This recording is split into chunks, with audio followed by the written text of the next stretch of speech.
It is no longer news that Canada is doling out visitors visa. What is news is the alarming rate that immigrants are being deported at the point of entry.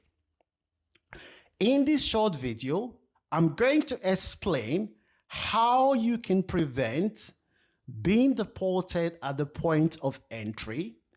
If you know anyone who is planning to travel abroad, not only Canada, because some of the questions I'm going to be sharing here applies to any country you travel to in the Western world. So please share this video with them so that they can prevent so that they do not have to experience deportation. Okay, so I just got off the phone with a friend I lost contact with more than 20 years ago.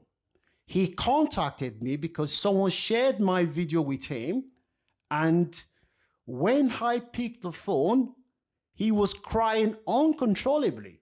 I asked him, "Why are you crying?" He said, and I quote, "I have lost it all." I asked him, "What do you mean by I've lost it all?" He told me that him and his family of four, that's him and his wife and two children, were deported from Canada last week. I asked him, "Why were you deported and what happened?" He said he got a visa through an agent. If this friend had done his due diligence and research and watched a video like this, he would not have been deported.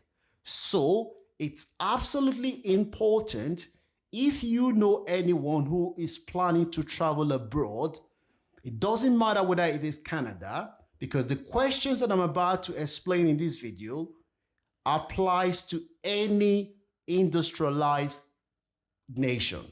Okay, they are likely to ask you the same questions. Okay, the first question you will be asked when you travel abroad is, what brought you here, or why are you here?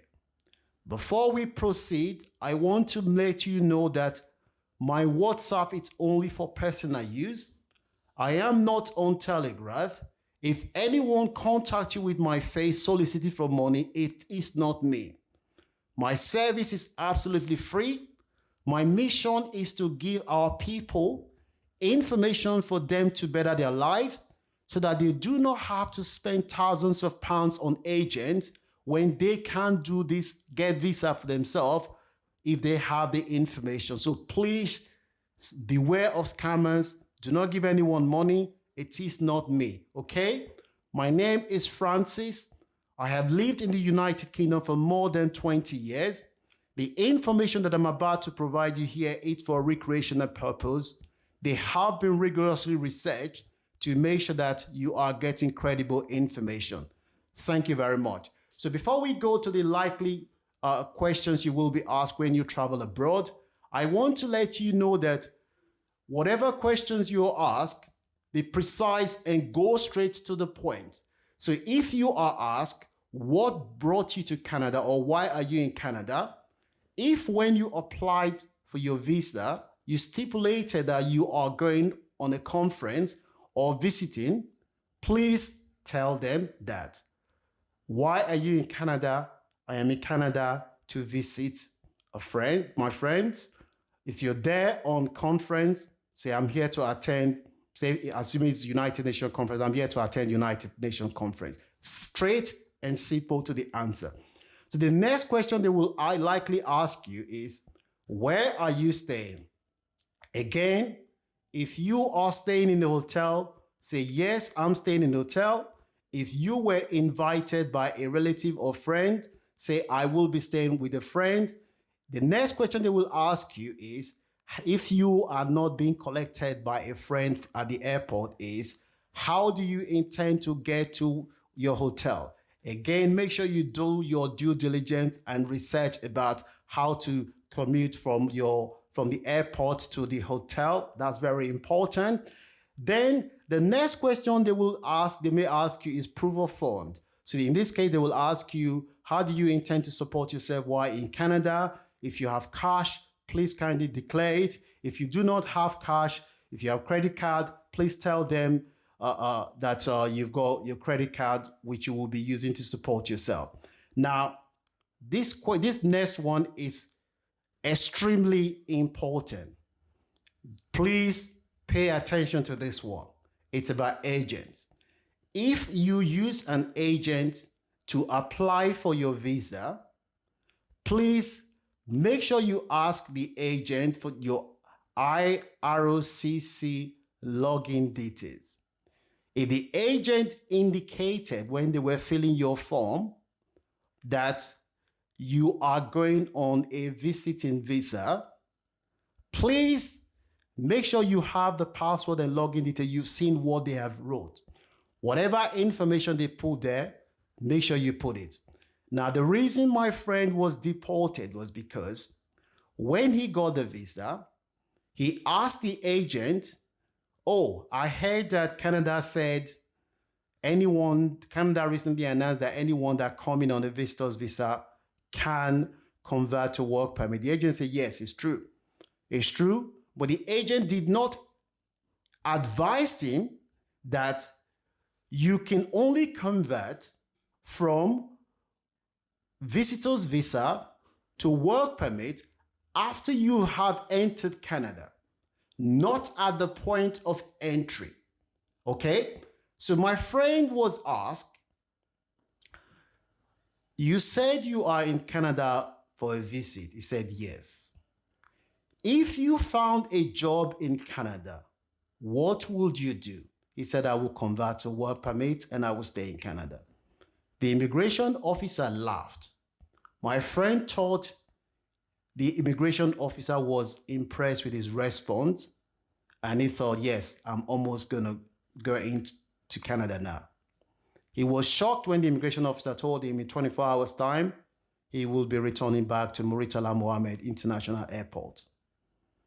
Because the immigration officer concluded that based on that response, my friend is an economic migrant whose only motive of coming to Canada with his friend is to come and look for work. He came on the visitor's visa route. So they made that conclusion. One thing you have to be mindful of is that the immigration officer's role at the point of entry is to assess whether the information that you put on the application, whether you have enough attachment to your home country that will make you to want to return. The main purpose of that immigration officer's role is to assess who is likely to return and who is in Canada for genuine reasons. That is the main reason. The immigration officer will look at your body language. In psychology, there's what they call non-verbal communication. Verbal communication is what you say with your mouth. Non-verbal communication is what your body language is telling the person you're speaking to. The immigration officer is assessing whether you look stressed, whether you look like you're panicking, or you look relaxed. So please try be cautious of your body language. For some people, when they are traveling for the first time, they can be anxious. It's not that they are not there for the right reason. It's not that they don't know what to say, but that's that experience of probably leaving their home country for the first time. They are panicking. So that could send the wrong message to the immigration officer. So please, please be cautious of your body language. I don't know if you have seen this video. Last week, I interviewed the highest ranking officer, African, in Canadian Police of Toronto. This is the highest ranking African officer there. He has lived in Canada for more than 24 years. He has risen to the rank. He's commanding more than 250 people under him.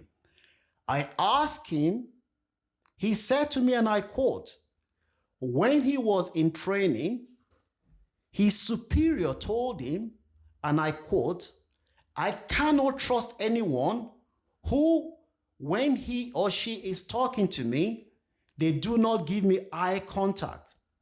Now, in Africa or Asia, you are taught that When you give someone eye contact, it's a sign of being rude or being disrespectful. In the Western world, it is the other way around. You need to engage with somebody by giving them eye contact. You need to look at their eyes when you're talking, okay? Make sure you give eye contact. It's very, very important. It's an easy way to build trust, okay?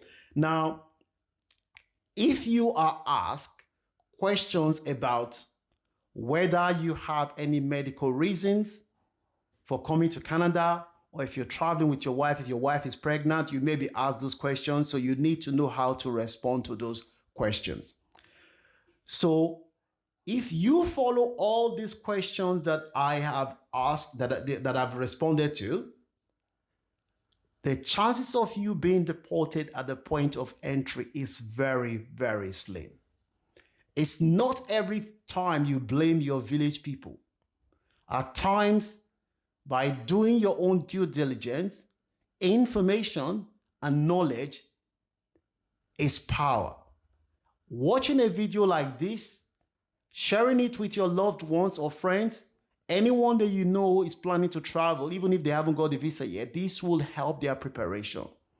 The last thing you want to do is for somebody to go through the whole stress, emotional and financial investment of traveling only for them to be deported at the point of entry. May God not let that happen to you or anyone you know. But you can prevent this by watching a video like this, sharing it with your loved ones and friends, as I said before. And if you have not subscribed to Launch Club Media, I don't know what you're waiting for. For those in the diaspora, we have programs to help our people, provide them information, to help them get into the property market, how to improve their health outcome, information that is transforming life. Whether you're looking for a job, you're looking for information about health, information about your children's education, information about how you can prevent you or anyone you know, your children, from being taken into the care of the local authorities, because we have information like that. A lot of Africans, they come to the UK, for instance, their children end up in the care of the local authority because they haven't understand the culture of this place. So we have information for everyone. For those back home in Africa, we have information about how you can get scholarship, information about how you can legally migrate, information about how you can get jobs.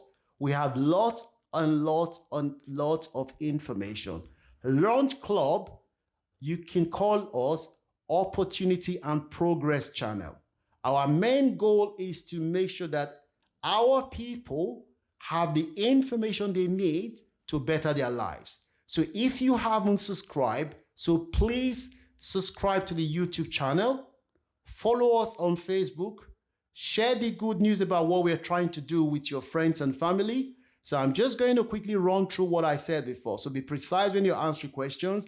If they ask you what brought you to Canada, if you're there for visit, tell them you're there for visit. If you're there for conference, tell them you're for conference. How long are you staying? Tell them how long you're staying.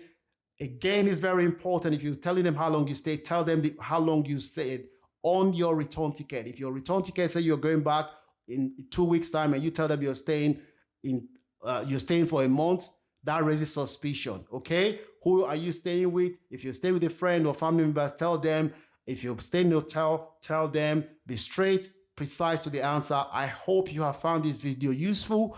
Wait, we are coming up with a new video. We've got a video on how you can relocate to Australia, Germany, Canada, UK, United States, Finland, most of the industrialized nations. We have something for everyone, whether you're a skilled professional looking to migrate abroad or unskilled professional with a minimum of secondary school qualification. We have something for you. Thank you so much for all your love and support. Continue to support us. You will not regret. And God bless. And I hope that your dream will come true this year. Thank you.